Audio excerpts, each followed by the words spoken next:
नमस्कार दोस्त, स्वागत है आपके YouTube चैनल आर्या जी के में। मैं हूं अजीत सिंह।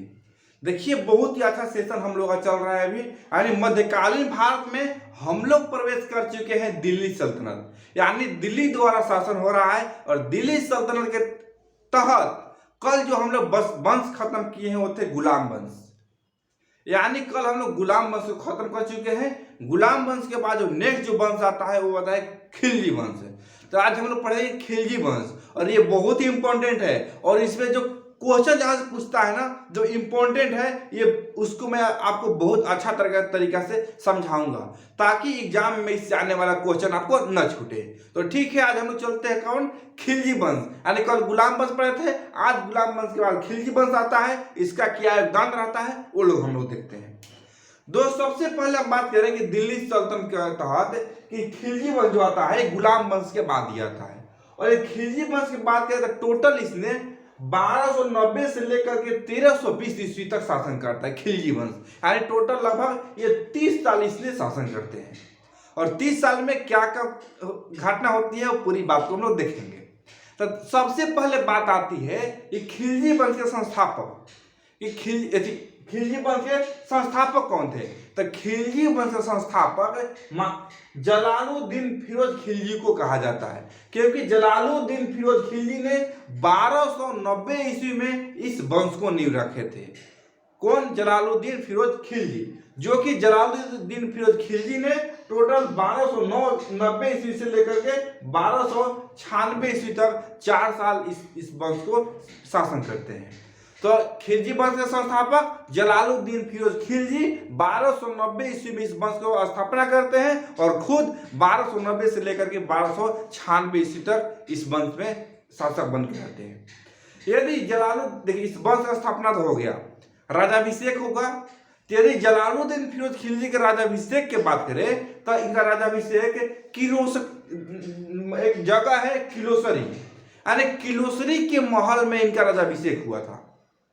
क्वेश्चन पूछता है कि जलालुद्दीन का राजाभिषेक कहाँ हुआ था, तो सीधा बताएगा किलोसरी के महल में, जो कि ये दिल्ली के समीप स्थित है।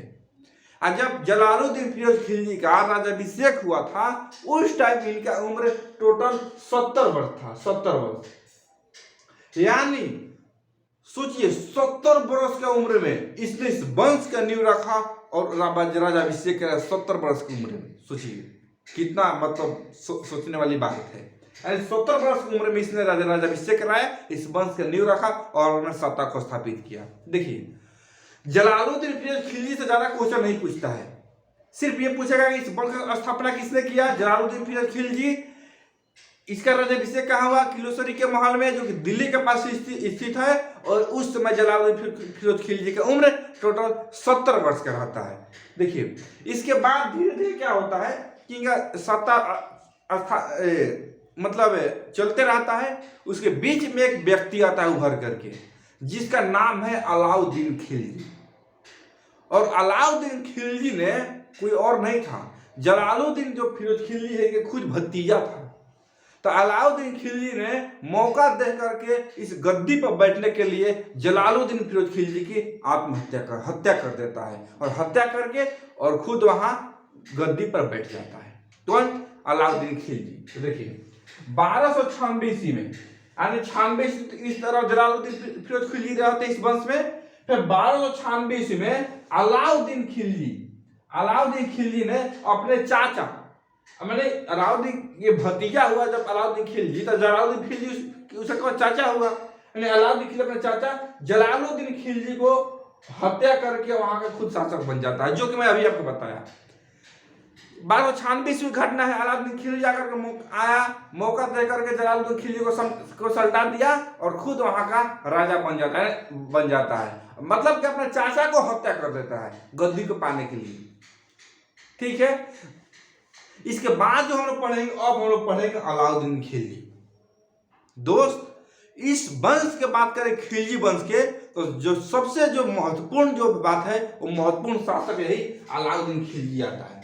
जलालुद्दीन खिलजी को सिर्फ इस वंश के नींव रखे थे, अपना महत्वपूर्ण काम नहीं किए जितना कि अलाउद्दीन खिलजी ने पूरी अपना महत्वपूर्ण काम किया अपने वंश के लिए, अपने पूरा सत्ता के लिए। तो अलाउद्दीन खिलजी बहुत ही महत्वपूर्ण है और इससे इतना क्वेश्चन पूछा जाता है कि शायद मैं मानता हूं कि दिल्ली सल्तनत में पूछे जाने वाले सबसे ज्यादा क्वेश्चन अलाउद्दीन खिलजी से पूछता है। इतना इसने महत्वपूर्ण काम किया और इतना मतलब दबंगई वाला काम करता था ये अलाउद्दीन खिलजी। दबंगई था एकदम भाई, किसी की बात नहीं सुनता था, जो अपना मर्जी आएगा वो करेगा और क्या क्या करेगा जो हम आगे आपको बताते हैं। तो अलाउद्दीन खिलजी इसके बाद गद्दी पर बैठता है तो टोटल 1296 से लेकर के 1316 ईस्वी तक इसे शासन करता है। यानी 1320 तक तो वंशी चला और 1316 तक खुद इसने शासक रहा अलाउद्दीन खिलजी ने, समझे। तो आज अब हम देखेंगे अलाउद्दीन खिलजी। यदि अलाउद्दीन खिलजी का जो वास्तविक नाम पूछता है कभी कभी कि अलाउद्दीन खिलजी का वास्तविक नाम क्या है, तो अलाउद्दीन खिलजी का वास्तविक नाम की बात करें तो इसका वास्तविक नाम अली एवं गुरसत था। कितना यह पूछा गया है तो अलाउद्दीन खिलजी का वास्तविक नाम बताइए, तो अलाउद्दीन खिलजी का वास्तविक नाम अली एवं गुरसत था। क्लियर है। देखिए कुछ दिन के बाद कि जब गद्दी पर बैठता है, उससे गद्दी से बैठने से पहले क्या किया था कि इसने खुद अपनी जो इसके जो जलालुद्दीन खिलजी थे, इनकी एक लड़की थी, लड़की से इसने शादी भी कर लिया था अलाउद्दीन खिलजी। सोचिए, यानी इसका मतलब कि अलाउद्दीन खिलजी जलालुद्दीन खिलजी के लड़की से शादी किया तो उसका दामाद भी हो गया और साथ ही भतीजा भी था, दोनों था। तो क्वेश्चन पूछता है कि कौन ऐसा शासक था जिसने मतलब अपने जो हत्या करने के बाद खुद उसका दामाद एवं भतीजा दोनों था, तो वो था अलाउद्दीन खिलजी। देखिए यह जलालुद्दीन का भतीजा तथा दामाद था, दोनों था। कि भतीजा तो था ही रिश्ता में, बाद में उसका लड़की से शादी कर लिया तो दामाद बन गया। तो अलाउद्दीन खिलजी क्या था, तो जलालुद्दीन फिरोज खिलजी का भतीजा एवं दामाद दोनों था। क्लियर है। अब देखिए इसने मतलब अपने राज्य में कुछ अलग तरीका से काम किया जो कि वहां के प्रजा लोग थे सभी को पसंद नहीं आया। यानी कुछ ऐसे काम किया इसने, मैं बताऊंगा कौन सा काम किया, कुछ ऐसे काम किया इन्होंने जो कि उस टाइम के जितने भी उनके जो राज्य में व्यक्ति थे उनके अलाउद्दीन खिलजी के काम को पसंद नहीं करते थे। और जब पसंद नहीं करेगा तो विरोध होगा, निर्मल सी बात है। आज मान लीजिए कि मोदी जी हम लोग का जो सत्ता में है और मोदी जी कोई गलत काम करेंगे तो क्या प्रदर्शन नहीं होगा? बिल्कुल होगा। मैं गलत करूंगा मेरे प्रति होगा, कोई भी व्यक्ति गलत काम करेगा तो उसके खिलाफ प्रदर्शन बिल्कुल होगा। तो इसी के तहत अलाउद्दीन खिलजी के कुछ माने बात जो लोग पसंद नहीं था उसके खिलाफ प्रदर्शन होने लगा, विरोध होने लगा अलाउद्दीन खिलजी के मतलब तहत। अब विरोध होने लगा तो अलाउद्दीन खिलजी देखा कि भाई तो मामला गड़बड़ है, ये मेरे प्रति इतना विद्रोह चल रही है, लग रहा है कि कुछ गड़बड़ होगा। तो इसने क्या किया कि 4 प्रकार का एक निर्णय लिया। देखिए इसके खिलाफ हो रहे विद्रोह मान विद्रोह हो रहा था तो दबाने के लिए 4 प्रकार का अध्यादेश जारी किया। अलाउद्दीन खिलजी बोला अच्छा मेरे खिलाफ विद्रोह करेगा, मैं बताता हूं। और उसे 4 प्रकार का अध्यादेश जारी कर दिया कि ठीक है विद्रोह करो, मैं बताता हूं।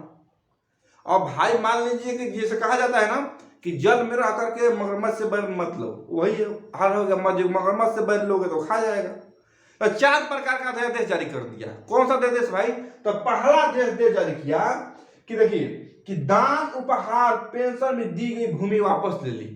इसके पहले भी प्रथा चल रहा था कि जो कि मैं शुरू से बताया यहाँ से गुलाम वंश में, उससे पहले भी सतवाहन वंश, बहुत सारे वंश में कि भूमि देने का प्रथा था कि दान में भूमि दिया जाता था। तो दान में भूमि दिया जाता था, उपहार में भूमि दिया जाता है, पेंशन में भी भूमि दिया जाता था।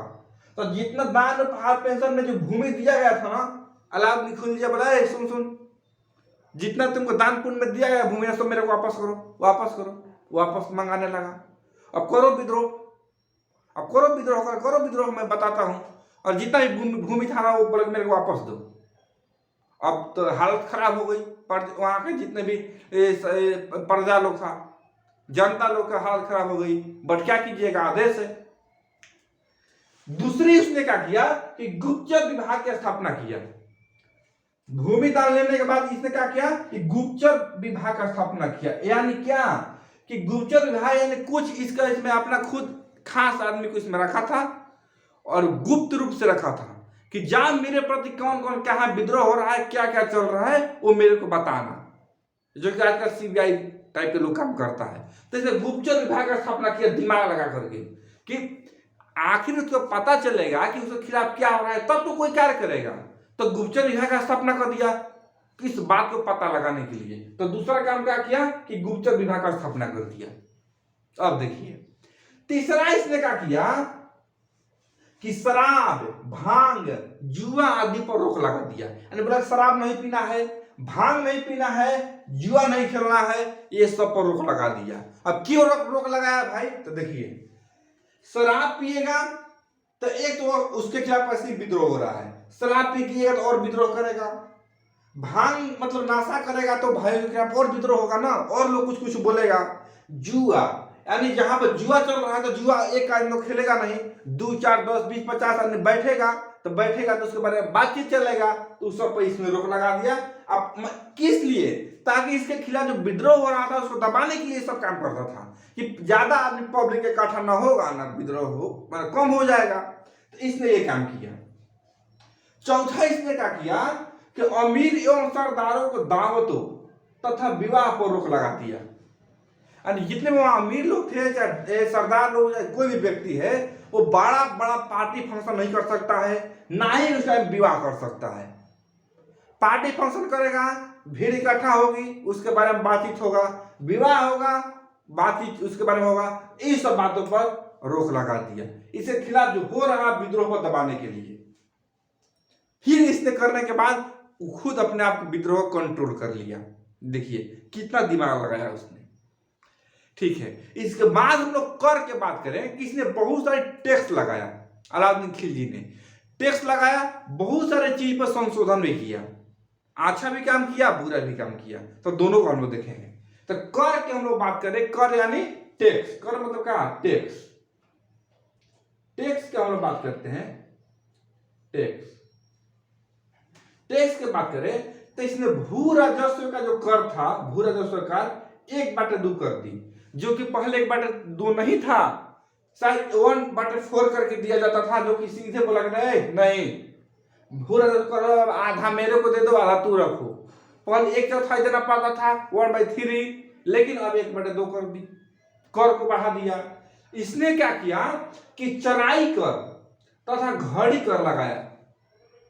यानी चारा और अगर होता था उस पर कर लगा दिया, घड़ी पर भी टैक्स लगा दिया।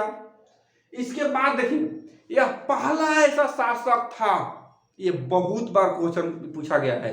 देखिए इसको अपने जो सत्ता में जो भी इसका जनता थे उस पर इसको विश्वास नहीं था। इसने क्या किया कि इसने पहला ऐसा शासक था जिसने भूमि को, जितना जमीन था जिसको, वो माप करके कर वसूलता था। देखिए भूमि का माप कराकर कर वसूलता था। क्यों भाई? इसमें विश्वास ही नहीं था। अब मान लीजिए कि मैं आप है उसमें, हाँ बोलेगा मेरे को 2 एकड़ जमीन है, 1 एकड़ का ले लो टैक्स, और आपके 2 नहीं, आपके पास 4 एकड़ जमीन है, बोलिए मेरे पास 2 ही एकड़ है, तो विश्वास नहीं था। इसने क्या किया कि भूमि को माप कराता था, और माप करा करके और टैक्स वसूलता था। तो क्वेश्चन पूछता है कि वह पहला कौन सा शासक है जिसने भूमि को माप करके कर वसूलता था? वो था अलाउद्दीन खिलजी। तो याद रखिएगा, अलाउद्दीन खिलजी पहला ऐसा शासक था जिसने भूमि को माप करा करके कर वसूलता था। गजब। अब देखिए इसने बहुत सारे अच्छे काम किया। इसने अस्थायी सेना बनाया और सेना को नगद वेतन देता था। अच्छा काम किया। देखिए पहले क्या था कि अस्थायी सेना नहीं था, इसने अस्थायी सेना बना दिया। हाँ भाई, सेना का अस्थायी रूप से अस्थायी कर दिया और उसको वेतन पेमेंट देने लगा, जो कि पहले ऐसा नहीं हुआ करता था। तो इसलिए एक अच्छा काम किया, चलो अपने अस्थायी सेना बना दिया, सेना भी अस्थायी हो जाए, और उनको वेतन देता था पर मंथ। तो ये भी क्वेश्चन पूछता था कि अस्थायी सेना किसने बनाया? अलाउद्दीन खिलजी ने। सेना को वेतन देने का काम किसने किया? तो ये अलाउद्दीन खिलजी ने ही किया है। कितना क्वेश्चन इससे निकल कर आता है। देखिए इतना ही नहीं, एक बहुत इंपॉर्टेंट क्वेश्चन है इसने घोड़े को दागने का प्रथा चलाई, घोड़े का दागने का प्रथा चलाई। ये बहुत इंपॉर्टेंट क्वेश्चन है, इंपॉर्टेंट क्वेश्चन है, ये बहुत इंपॉर्टेंट क्वेश्चन है। क्वेश्चन पूछता है कि घोड़े का दागने का प्रथा किसने चलाई? वो चलाया था अलाउद्दीन खिलजी ने। इतना ही नहीं, इसने बाजार व्यवस्था को स्थापित किया। माने क्वेश्चन जितना भी पॉइंट है ना, ये एग्जाम के लिए अति महत्वपूर्ण, दोस्त महत्वपूर्ण नहीं अति महत्वपूर्ण है ये सब क्वेश्चन एग्जाम के लिए। इसने क्या किया कि बाजार व्यवस्था को लागू किया, यानी कोई भी काम करने के लिए अपने नजदीकी मार्केट वगैरह लगता था, बाजार व्यवस्था उसकी बनाया ताकि पब्लिक को, लोगों को तकलीफ ना हो। तो क्वेश्चन पूछा जाता है कि बाजार व्यवस्था को किसने स्थापित किया?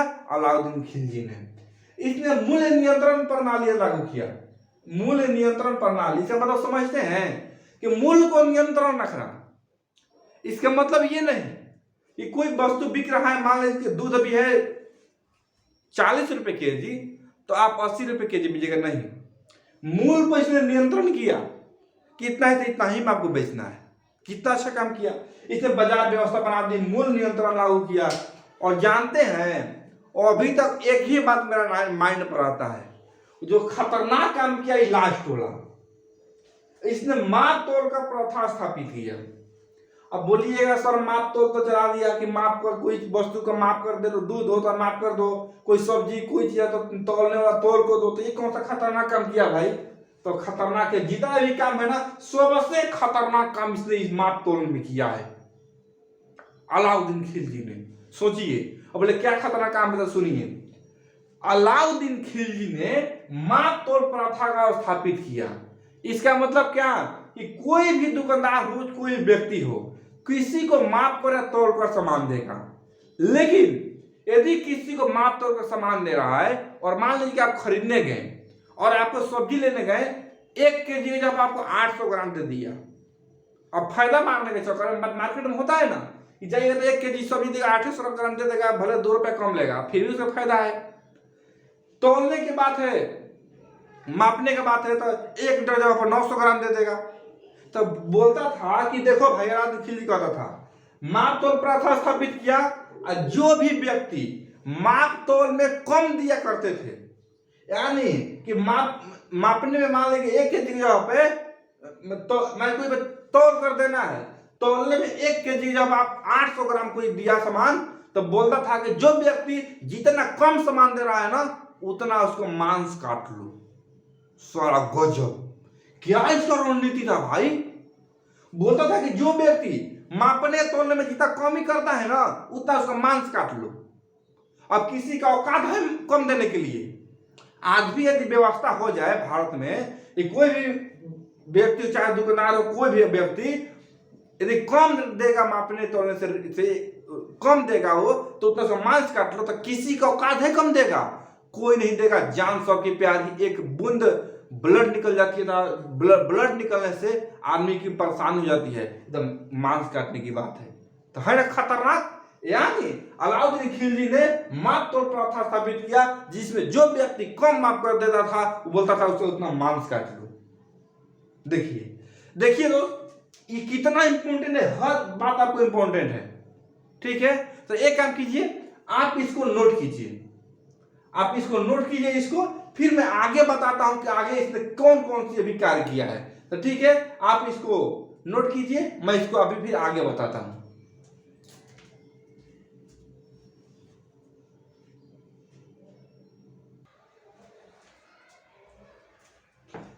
चलिए, यहां तक तो सभी को समझ में आ गया। इसके बाद देखिए इसने क्या किया कि यह सिकंदर एसानी यानी द्वितीय सिकंदर की उपाधि धारण किया। यानी अलाउद्दीन खिलजी ने अपने आप को द्वितीय सिकंदर कहता था। ठीक है, तो उसे क्या बात सिकंदर एसानी कहता था। सिकंदर एसानी यानी द्वितीय सिकंदर की उपाधि धारण की किसने? अलाउद्दीन खिलजी ने। क्लियर है। अब हम लोग बात करते हैं साम्राज्य विस्तार से। क्या साम्राज्य विस्तार की इसकी हम बात करते हैं। तो साम्राज्य विस्तार में सबसे पहले ये हम बात करेंगे कि इसने गुजरात विजय पर एक अभियान चलाया, यानी गुजरात विजय पर एक अभियान चलाया। ठीक है, और उस अभियान के दौरान एक व्यक्ति था जिसका नाम था मलिक काफूर। एक व्यक्ति था जिसका नाम था मलिक काफूर, इसको इसने खरीदा था। कौन? अलाउद्दीन खिलजी ने। यानी क्वेश्चन पूछता है अलाउद्दीन खिलजी को खरीदा, तो इसने गुजरात विजय अभियान चलाया। तो गुजरात विजय अभियान के दौरान एक व्यक्ति था जिसका नाम था मलिक काफूर, को खरीदा था। कुछ इतिहासकार को यह कहना है इसने 1000 दिनार रुपया में खरीदा था, यानी 1000 दिनार रुपया देकर के मलिक काफूर को खरीदा था। क्यों खरीदा था? तो इसने मतलब योग्य था, इसे कुछ था, इसका कुछ क्वालिटी थी, शक्ति थी। एक बात और रोचक बात है, जानते हैं क्या? ये जो मलिक काफूर जो है ना, ये व्यक्ति कैसा था? तो हिजरा प्रजाति का था। मलिक काफूर हिजरा प्रजाति का ये व्यक्ति था, फिर भी उसको अलाउद्दीन खिलजी ने 1000 दिनार रुपया देकर के खरीदा था गुजरात विजय के दौरान। देखिए, इसके बाद हुआ कि इसे एक सेनापति था जिसका नाम था जाफर खान। यानी अलाउद्दीन खिलजी का एक सेनापति थे जिसका नाम था जाफर खान, मंगोलों से युद्ध करते हुए मारा गया। यानी देखिए, कुछ इतिहासकारों का कहना है कि अलाउद्दीन खिलजी के टाइम में मंगोलों ने 6 बार आक्रमण किया था, 1-2 बार नहीं, 6 बार आक्रमण किया था। उसी के साथ आक्रमण में युद्ध के दौरान इसका जो सेनापति था जिसका नाम था जाफर खान, वो मारा गया। यानी इस सेनापति के नाम जाफर खान, जिसे मंगोलों से युद्ध करते हुए ये मारा गया। ठीक है। अब देखिए, एक बहुत ही रोचक जानकारी, बहुत ही रोचक जानकारी क्या है, तो गौर से थोड़ा सुनिएगा, बहुत मजा आएगा। दोस्त, एक ये कवि के नाम सुन रहे होंगे जिसका नाम था मलिक मोहम्मद जैसी। मलिक मोहम्मद जैसी हर कोई इनके बारे में जानता है। तो मलिक मोहम्मद जैसी ने एक पुस्तक लिखे हैं जिसका नाम है पद्मावत। तो मलिक मोहम्मद जैसी ने एक पुस्तक लिखा पद्मावत, कब? 1540 ईस्वी में। और उस पुस्तक में इसने ये बताते हैं कि अलाउद्दीन खिलजी ने राजा रतन सिंह की पत्नी थी जिसका नाम था पद्मिनी, उसको अपनाना चाहता था अलाउद्दीन खिलजी, लेकिन उसमें असफल रहता है। उसको अपनाने में असफल रहता है। फिर भी रतन सिंह की पत्नी पद्मिनी ने अपने मान सम्मान और इज्जत को ठोस न पहुंचे बचाने के लिए और खुद अपने आप को आत्महत्या कर लेती है। उसके ऊपर अटैक तो उतना नहीं किया था, अटैक किया था, उसको ज्यादा टच मतलब कुछ ऐसा नहीं किया था, फिर भी उसके मान सम्मान को ठेस पहुंचा। वो अपने इज्जत को मतलब उसको नहीं बर्दाश्त कर पाई, जिसके कारण इसने आत्महत्या कर लेती है। मैंने अलाउद्दीन खिलजी ऐसा भी करता था यार, मैं गजब का शासक था। ये बात की जानकारी कहाँ मिलती है? तो पुस्तक है जिसका नाम है पद्मावत। तो क्लियर हो गया आपको ये बात? यानी इसका मतलब देखिए, मलिक मोहम्मद जैसी ने एक पुस्तक लिखे पद्मावत 1540 ईस्वी में। उस पुस्तक में यह बताया गया है कि एक व्यक्ति थे जिसका नाम था राजा रतन सिंह। राजा रतन सिंह की पत्नी की नाम था पद्मिनी। उसको अलाउद्दीन खिलजी ने अपनाना चाहता था, लेकिन अपनाने में असफल रहता है, जिसके फलस्वरूप पद्मिनी ने अपने आप को आत्महत्या कर लेती है। गजब का ये शासक था यार अलाउद्दीन। देखिए, क्लियर है? तो इस बात को याद रखिएगा। क्वेश्चन पूछता है कि ऐसे भी क्वेश्चन पूछता है कि मलिक मोहम्मद जैसी पद्मावत किसके द्वारा रचना किया गया है? तो मलिक मोहम्मद जैसी, जो कि 1540 ईस्वी में रचना हुआ है। अलाउद्दीन खिलजी ने राजा रतन सिंह की पत्नी के नाम पद्मिनी को अपनाना चाहता है, जिसके कारण फलस्वरूप पद्मिनी ने आत्महत्या कर लेती है। क्लियर है? अब देखिए, जो अभी मैं आपको जस्ट बताया, यानी अलाउद्दीन खिलजी के समय मंगोलों ने टोटल 6 बार आक्रमण किया है। अभी मैं आपको बताया ना कि मंगोलों ने कितना बार आक्रमण किया? 6 बार आक्रमण किया था अलाउद्दीन खिलजी के समय। वही मंगोलों से युद्ध करते हुए जो जाफर खान मारा गया था। क्लियर हो गया? अब देखिए, इसके बाद नेक्स्ट जो शासक बन के आता है वो बनता है मुबारक शाह। देखिए दोस्त, यह अयोग्य शासक था। मुबारक शाह जो है यह अयोग्य शासक था, और हम तो ये मानते हैं कि ये अयोग ही नहीं, ये मुबारक सिंह पागला था। पागला मेरा का नाम है दोस्त। ये मुबारक शाह आयोग के मतलब कि चलो भाई तू शासक नहीं है अलग बात है, लेकिन मैं मानता हूँ मुबारक शाह ये पागला आदमी था। पागला कैसा था भाई? तो देखो ये शासक बना तो 1316 से लेकर 1320 ईस्वी तक 4 साल कैसे मतलब शासन कर दिया मेरे को पता ही नहीं चलता है। क्यों भाई? कि मुबारक शाह जो था ये आइबियों के शासक के साथ पागला इसलिए मैं बोलता हूँ कि जब दरबार में आता था ना इस साल कभी कभी नंगे आ जाता था। ऐसे चौड़ी बनियान पा जाएगा, कभी कभी वो भी नहीं पहनेगा, कभी कभी स्त्री का वस्त्र पहन का जाएगा, कभी साड़ी पहन का जाएगा, कभी कुछ पहन का जाएगा, स्त्री का वस्त्र पहन का जाएगा। उसको पागला नहीं कहेंगे तो क्या कहेंगे भाई? तो मुबारक शाह पागला शासक था जिसने 4 साल तक रहा। फिर भी इसने यह एक अयोग्य शासक था जो कि नंगे एवं स्त्री का ड्रेस पहन करके आ जाता था। देखिए ये पागला नहीं तो क्या है। चलिए ठीक है, तो इसको याद रखिएगा, मुबारक शाह एक अयोग्य शासक था जो कि इसने कुछ खास काम नहीं किया। खुद इसका अपने आप से नहीं पूछ सकता खास काम ये क्या करेगा। देखिए इसके बाद ने जो शासक 1320 में एक अगला शासक आते थे जिसका नाम है नसरुद्दीन खुसरो खान, जिसने इस वंश के लास्ट में आते हैं और इसने इस्लाम धर्म को इसने नहीं मानता था।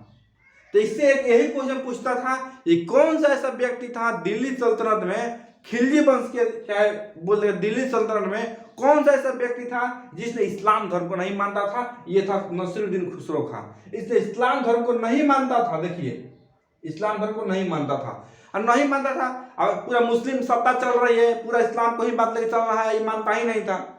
अब सोचिए कि आप कोई भी देखिए मैं जाति धर्म का बात नहीं कर रहा हूँ, लेकिन कोई भी जाति धर्म से है जो हिंदू को मानता है, मुस्लिम को, सिख को, ईसाई को, बौद्ध को, जैन को, जो जिस धर्म से है उस धर्म को नहीं मानेगा तो आदमी उसे हटा देगा। तो इस्लाम धर्म को नहीं मानता था इसलिए इसे गद्दी से हटा दिया जाता है। और ये जो रहता है नसरुद्दीन खुसरो खान, ये खिलजी वंश का ये अंतिम शासक रहता है, यानी खिलजी वंश का अंतिम शासक नसरुद्दीन खुसरो खान रहता है। क्लियर आपको? यानी पूछिएगा कि खिलजी वंश का अंतिम शासक नसरुद्दीन खुसरो खान रहता है। दोस्त इसके बाद इस वंश यहीं से खत्म हो जाती है। अब कल हम लोग पढ़ेंगे तुगलक वंश। तो ठीक है, ये बहुत ये इंपॉर्टेंट है खिलजी वंश, खास कर अलाउद्दीन खिलजी एग्जाम के लिए तो अति महत्वपूर्ण है। दोस्त ये वीडियो आपको अच्छा लगा ना तो चैनल को सब्सक्राइब करो, दोस्तों में शेयर करो ताकि सभी लोग पढ़ें। और कोई भी इस टॉपिक से डाउट हो ना कमेंट कीजिएगा, कमेंट में रिप्लाई दिया जाएगा। और इतना ही नहीं, आपको लगता है ना कि जो टॉपिक आपके लिए हार्ड है उसको कमेंट कीजिए ना, उस टॉपिक को आपको हम इजी से इजी भाषा में समझाने की कोशिश करेंगे। ठीक है दोस्त, कल हम लोग मिलेंगे तुगलक वंश को लेकर के। तो ठीक है, कल का क्लास देखना आप लोग मत भूलिएगा और कल का इंतजार कीजिए। तब तक जय हिंद दोस्तों।